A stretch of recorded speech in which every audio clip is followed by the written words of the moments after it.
김어준의 뉴스공장.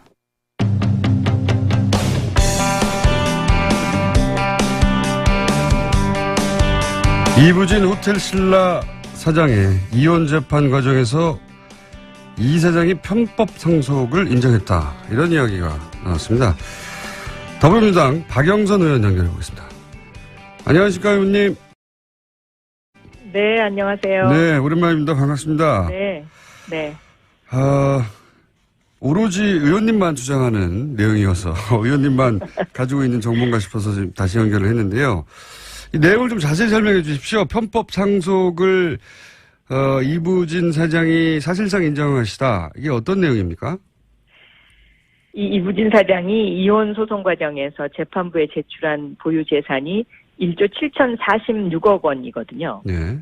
그런데 그 판결에서 보면 재산 분할을 위해서 상대방에게 86억 원만 해라 이렇게 이제 판결이 났습니다. 네. 너무 차이가 많이 나잖아요. 그렇죠. 예. 그래서 왜 이렇게 차이가 많이 날까 하고 좀 자세히 들여다봤더니 이 이부진 사장이 갖고 있는 1조 7천억 원의 재산이 만약에 결혼한 뒤에 스스로 힘으로 재산을 형성했다고 인정을 하면은 이제 재산 분할 요구에 응해야 하는데요. 네네. 이제 반대로 그건 내가 한 게 아니다. 우리 아버지가 했고 삼성그룹의 도움으로 재산을 형성했다. 이제 이렇게 얘기하면 이게 이제 재산 분할을 하지 않아도 되는 이런 상황에 처해진 거죠. 그렇군요. 그러니까 재산의 대부분을 아버지인 이건희 회장과 삼성그룹의 도움으로 재산을 형성했다. 이제 네. 이렇게 주장을 지금 하고 있는 것입니다. 그러면 이 재산 형성 과정이 편법 상속이니까 네. 결국은 편법 상속을 스스로 자인한 셈이 됐다. 이제 이렇게 알겠습니다. 분석이 가능한 것입니다. 그러니까 네. 이제 자신의 노력 없이 자신의 의사와 무관하게 재산이 만들어진 것이고 그것은 편법 증여를 통해서 만들어진 거다. 요약하면. 그렇습니다. 네. 그렇게 말해야지 재산을 안 뺏기니까. 네. 그러니까 자기 재산을 뺏겨야 되는 상황이 오니까 편법 상속을 사실상 인정을 한 것, 이것이 과연 경제정의, 사회정의에 부합하느냐 이 관점에서 출발을 하는 것입니다. 예. 그래서 이제 의원님 여기서 한 발 더 나가서 그렇게 편법 혹은 불법을 통해서 자산을 취득한 거라면 그렇게 인정한 것으로 보이는데 그런 거라면 그러면 소위 이제 이재용법으로 환수할 수 있다 이렇게 말씀하시는 거죠? 그렇습니다. 이 불법이익 환수법을 좀 설명해 주십시오. 그러면 이 불법이익 환수법을 이제 이미 제가 제출을 했는데요. 예. 이 법안은 범죄 행위를 통해서 취득을 하거나 아니면 범죄 행위를 통해서 제3자가 취득을 하게 돼서 그 불법 이익이 50억 원 이상이 넘게 되면 국가가 민사적 절차를 통해서 국고로 환수할 수 있도록 하는 법입니다. 그러니까 그동안의 형사적 절차를 통해서는 대법원에서 이것이 해당되지 않는다는 등 여러 가지 이제 그동안의 사건들이 있었지 않습니까? 네. 그렇기 때문에 제가 이것을 민사적 절차를 통해서 국고로 환수할 수 있도록 그렇게 법안을 발의를 했습니다. 네. 그렇군요. 그러니까 지금 법을 어겨서 그런 재산 증여가 이루어졌고 법을 어겼다는 것은 불법이니까요. 그야말로. 그렇게 해서 제3자, 이 경우에는 이부진 사장이 되겠군요. 예. 그렇습니다. 그러니까 네. 예를 들면요. 1996년도에 예. 이부진 사장이 이건희 회장으로부터 증여받은 자금이 약 16억 원이 됩니다. 네. 그런데 이 16억 원이 지금 약 1조 5천억 원이 됐거든요. 그렇죠. 20년 만에. 네. 근데 이 20년 만에 1조 5천억 원이 되는 그 과정 속에는 에버랜드 전환사채 저가 배정한 것 자체가 이게 지금 이제 편법이고 불법이지 네, 않습니까? 그건 유죄 판결 받았죠, 이미. 예. 네네. 여기에다가 삼성물산 합병, 다시 예. 말하면 최순실 국정농단 사건 지금 최근에 청와대에서 문건이 네네. 나오고 했는데 이 삼성물산 합병과 관련해서 삼성 에버랜드 주식과 제일모직 주식의 이런 어떤 그 주식 액면 분할을 과정을 통해서 이게 이제 더 재산이 늘어나게 되는 이런 상황이라서요. 그렇군요. 이 과정 자체가 편법과 불법으로 불거진 그러한 재산인 거죠. 그래서 최근에 안민석 의원이 최순실 그 재산 환수를 위해서 지금 동분서주하고 있는데 예. 그 법안과 제가 낸 불법이익 환수법이 같은 맥락상에 있는 법입니다. 그렇군요. 그래서 그런 식으로 중간 과정에, 그러니까 16억이 1조 7천억이 되어가는 과정 속에 몇 차례 불법들이 중간에 저질러졌고, 네. 그것이 불법으로 얻은 이익이라고 하면, 그렇다면 민사소송을 통해서 그 이익을 환수할 수 있다. 된다. 네. 아하. 특히 이 삼성 에버랜드 주식과 제일모직 주식과의 합병 과정에서는 이 합병 비율이 잘못됐다고 네. 이미 여러 지적이 있었고 이게 지금 문제가 되고 있지 않습니까? 네네. 그래서 이러한 어떤 이렇게 불법으로 취득한 이러한 재산을 그냥 사회가 용인해 준다면 앞으로도 계속해서 이런 식의 그 주식 합병을 통한 불법적인 행위가 계속될 것이기 때문에 이것은 여기서 단절을 하는 것이 필요하지 않나 저는 그렇게 보고 있습니다. 만약에 지금 말씀하신 불법이익 환수법이 실제 법제화가 되면 이부진 사장 경우에는 어느 정도 환수가 가능할 거라고 예상하십니까? 이부진 회장 경우에는요, 지금 삼성물산과 제일모직 사건을 빼면요. 왜냐면 네. 그건 아직까지 지금 뭐 이것이 얼마다라고 계산하기가 조금 힘들어서요. 예. 삼성 SDS 주식은 지금 확실한 이 불법 내지 편법이라는 네. 것이 나와 있는 것이기 때문에 현재로서 삼성 SDS 주식 158만 주, 약 3천억 원이 환수가 가능한 아주 3천억이요? 최소한 3천억 원이 환수가 가능합니다. 예. 국고 환수가 가능하다 3천억이니. 예, 예. 대단한 액수네요. 입법화가 가능할까요? 이것은 결단의 문제입니다. 그러니까 우리 국회의 법사위 의원들이요. 이 법이 소급 적용에 문제가 있다는 등 이런 이제 여러 가지 핑계를 대서 이 네. 법을 심의조차 하지 않고 있는데 예. 저는 그 심의조차 하지 않고 있는 것 자체가 어떤 그 특정한 재벌의 압력에 굴복하는 것이다라고 저는 그렇게 보고 있습니다. 저는 이런 어떤 불법이익 환수법이 선진국에서도 이런 그 민사적 절차를 통해서 국고로 환수할 수 있도록 이미 통과된 경우가 있기 때문에 이것은 사회 정의와 경제 정의의 가치를 어떻게 생각하느냐에 대한 결단의 문제다라고 저는 보고 있습니다. 알겠습니다. 저희도 이 법안에 대해서 관심을 계속 가지기로 하겠고요. 또 한 가지 또 의원님한테 여쭤보고 싶은 것은 이것도 역시 의원님 발로 나왔던 보도인데 이부진 관련 보도도 의원님 발로 나오고 후속 보도가 없고 이것도 후속 보도가 없어서 의원님한테밖에 여쭤볼 수가 없습니다. 이게 뭐냐면 국세청이 삼성 이재용 부회장의 5천억 해외 비자금을 자진 신고하는 기간을 만들어서 그 기간 동안 5천억에 대한 과태료 등을 면제해 준 거 아니냐라는 의혹을 제기하신 바가 있어요. 근데 이 후속 보도가 전혀 없어서 네. 우선 이 내용을 간략하게 먼저 설명을 해 주십시오. 어떤 내용인지. 이게 뭐냐면요. 이제 2015년도 그러니까 2015년도 9월 달에요. 당시에 최경환 장관과 법무부 장관이 기자회견을 합니다. 예. 그러니까 해외에 신고하지 않은 재산을 신고를 하게 되면 세금도 안 내도 되고 또 그동안에 외국환 거래법 등등 또 조세 포탈 또 국외로의 재산 도피 이런 범죄에 대한 형법상의 문제가 되는 것도 관용을 베풀어 주겠다라는 이런 기자회견을 그러니까 담화문을 발표를 하게 되는데요. 예. 이게 전무후무한 사실이거든요. 저도 이런 물어보니까 전무하다고 하더라고요. 예. 네네.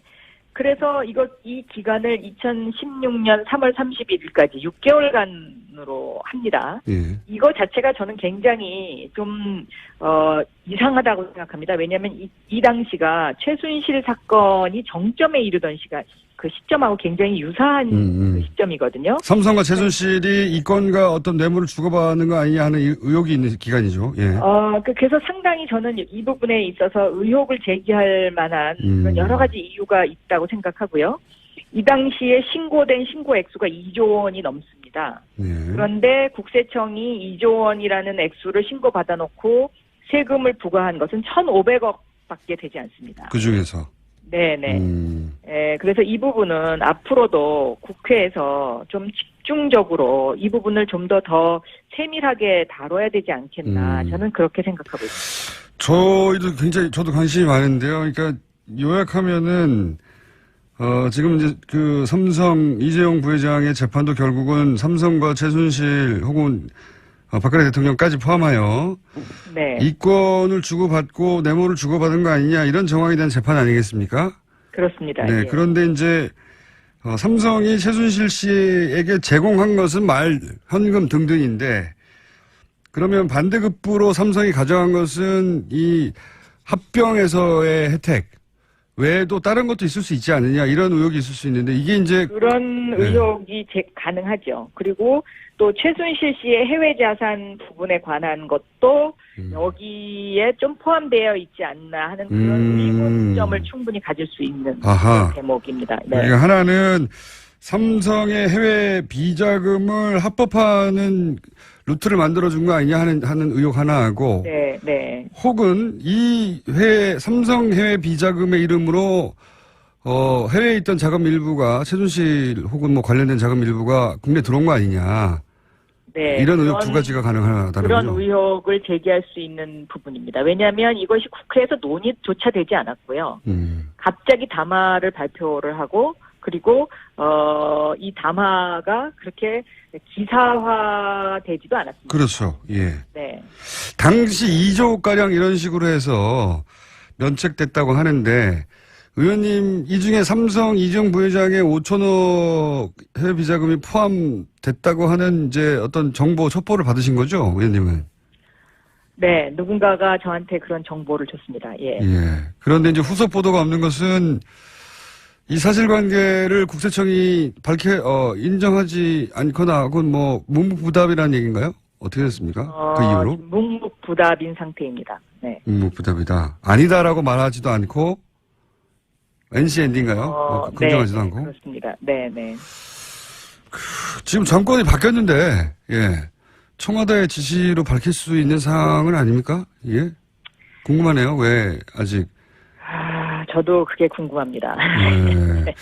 어쨌든 지금 막혀있는 상태네요. 의원님 네, 문제 제기를 하셨고, 사실이라면 사실관계를 따져서 이제 밝힐 일인데, 이런저런 의혹이 가능한 상황에서, 의원님 문제 제기 이후로 이제 후속 보도가 저희가 한번 짚어봤고요. 네네. 이 부분은 어떻습니까? 어제 한 가지만 더 여쭤보겠습니다. 문무일 어제 검찰총장 후보자 인사청문회가 어제 있었는데, 예. 네.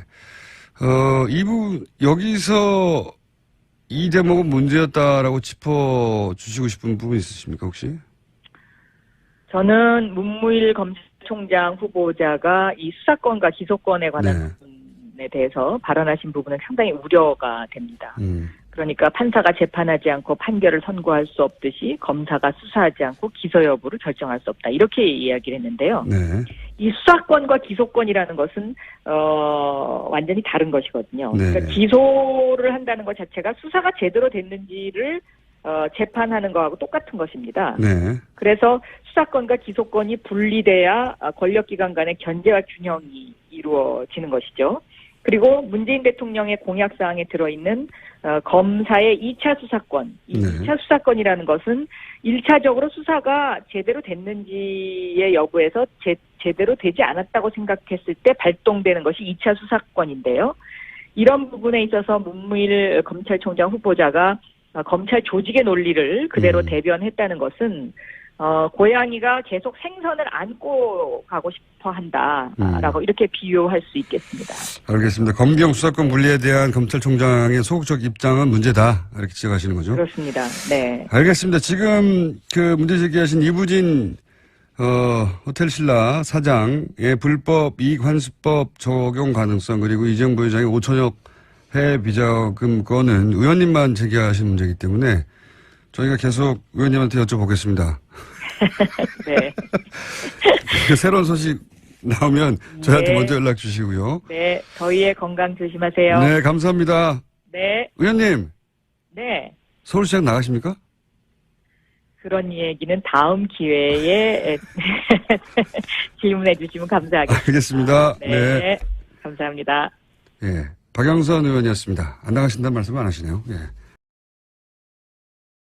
대법원에서 뭐 이것이 뭐 해당되지 않는다는 등 여러 가지 이제 그동안에 사건들이 있었지 않습니까? 네. 그렇기 때문에 제가 이것을 민사적 절차를 통해서 국고로 환수할 수 있도록 그렇게 법안을 발의를 했습니다. 네. 그렇군요. 그러니까 지금 법을 어겨서 그런 재산 증여가 이루어졌고 법을 어겼다는 것은 뭐 불법이니까요. 그야말로. 그렇게 예. 해서 제3자 이 경우에는 이부진 사장이 되겠군요. 예. 그렇습니다. 그러니까 네. 예를 들면요. 1996년도에 예. 이부진 사장이 이건희 회장으로부터 증여받은 자금이 약 16억 원이 됩니다. 네. 그런데 이 16억 원이 지금 약 1조 5천억 원이 됐거든요. 그렇죠. 20년 만에. 네. 근데 이 20년 만에 1조 5천억 원이 되는 그 과정 속에는 에버랜드 전환사채 저가 네네. 배정한 것 자체가 이게 지금 이제 편법이고 불법이지 네, 않습니까? 그건 유죄 판결 받았죠, 이미. 여기에- 예. 네네. 여기에다가 삼성물산 합병, 다시 예. 말하면 최순실 국정농단 사건 지금 최근에 그 뭐 청와대에서 문건도 네네. 나오고 했는데 이 삼성물산 합병과 관련해서 삼성 에버랜드 주식과 제일모직 주식의 이런 어떤 그 주식 액면 분할을 과정을 통해서 이게 이제 더 재산이 늘어나게 되는 이런 상황이라서요. 이 그렇군요. 과정 자체가 편법과 불법으로 불거진 그러한 재산인 거죠. 그래서 최근에 뭐 안민석 의원이 최순실 그 재산 환수를 위해서 지금 동분서주하고 있는데 예. 그 법안과 제가 낸 불법이익 환수법이 같은 맥락상에 있는 법입니다. 네. 그렇군요. 그래서 그런 식으로 중간 과정에, 그러니까 16억이 1조 7천억이 되어가는 과정 속에 몇 차례 불법들이 중간에 저질러졌고, 네. 그것이 불법으로 얻은 이익이라고 하면, 그렇다면 민사소송을 통해서 그 이익을 환수할 수 있다. 환수해야 된다. 네. 아하. 특히 이 삼성 에버랜드 주식과 제일모직 주식과의 합병 과정에서는 이 합병 비율이 잘못됐다고 네. 이제 이미 그 여러 지적이 있었고 이게 지금 문제가 되고 있지 않습니까? 네네. 그래서 이러한 어떤 이렇게 불법으로 취득한 이러한 재산을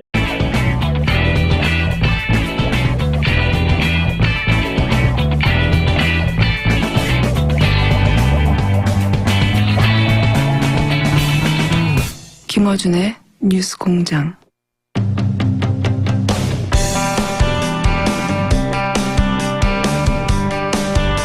이부진 호텔 신라 사장의 이혼 재판 과정에서 이 사장이 편법 상속을 인정했다. 이런 이야기가 나왔습니다. 더불어민주당 박영선 의원 연결해 보겠습니다. 안녕하십니까, 의원님. 네, 안녕하세요. 네, 오랜만입니다. 반갑습니다. 네. 네. 오로지 의원님만 주장하는 내용이어서 의원님만 가지고 있는 정보인가 싶어서 지금 다시 연결을 했는데요. 이 내용을 좀 자세히 설명해 주십시오. 편법 상속을 이부진 사장이 사실상 인정하시다. 이게 어떤 내용입니까? 이부진 사장이 이혼 소송 과정에서 재판부에 제출한 보유 재산이 1조 7,046억 원이거든요. 네. 그런데 자신의 의사와 무관하게 재산이 만들어진 것이고 그것은 편법 증여를 통해서 만들어진 거다. 요약하면. 그렇습니다. 네. 그렇게 말해야지 재산을 안 뺏기니까. 네. 그러니까 자기 재산을 뺏겨야 되는 상황이 오니까 편법 상속을 사실상 인정을 한 것, 이것이 과연 경제정의, 사회정의에 부합하느냐, 이 관점에서 출발을 하는 것입니다. 예. 그래서 이제 의원님 여기서 한 발 더 나가서 그렇게 편법 혹은 불법을 통해서 자산을 취득한 거라면 그렇게 인정한 것으로 보이는데 그런 거라면 그러면 소위 이제 이재용법으로 환수할 수 있다 이렇게 말씀하시는 거죠? 그렇습니다. 이 불법이익 환수법을 좀 설명해 주십시오. 그러면. 이 불법이익 환수법을 이제 이미 제가 제출을 했는데요. 예. 이 법안은 범죄 행위를 통해서 취득을 하거나 아니면 범죄 행위를 통해서 제3자가 취득을 하게 돼서 그 불법 이익이 50억 원 이상이 넘게 되면 국가가 민사적 절차를 통해서 국고로 환수할 수 있도록 하는 법입니다. 그러니까 그동안의 형사적 절차를 통해서는 그 판결에서 보면 재산 분할을 위해서 상대방에게 86억 원만 해라 이렇게 이제 판결이 났습니다. 네. 너무 차이가 많이 나잖아요. 그렇죠. 예. 그래서 왜 이렇게 차이가 많이 날까 하고 좀 자세히 들여다봤더니 이 이부진 사장이 갖고 있는 1조 7천억 원의 재산이 만약에 결혼한 뒤에 스스로 힘으로 재산을 형성했다고 인정을 하면은 이제 재산 분할 요구에 응해야 하는데요. 네네. 이제 반대로 그건 내가 한 게 아니다. 우리 아버지가 했고 삼성그룹의 도움으로 재산을 형성했다. 이제 이렇게 얘기하면 이게 이제 재산 분할을 하지 않아도 되는 이런 상황에 처해진 거죠. 그렇군요. 그러니까 재산의 대부분을 이건희 회장, 아버지인 이건희 회장과 삼성그룹의 도움으로 재산을 형성했다. 이제 예. 이렇게 주장을 지금 하고 있는 것입니다. 그러면 이 재산 형성 과정이 편법 상속이니까 네. 결국은 편법 상속을 스스로 자인한 셈이 됐다. 이제 이렇게 알겠습니다. 분석이 가능한 것입니다. 그러니까 네. 이제 자신의 노력 없이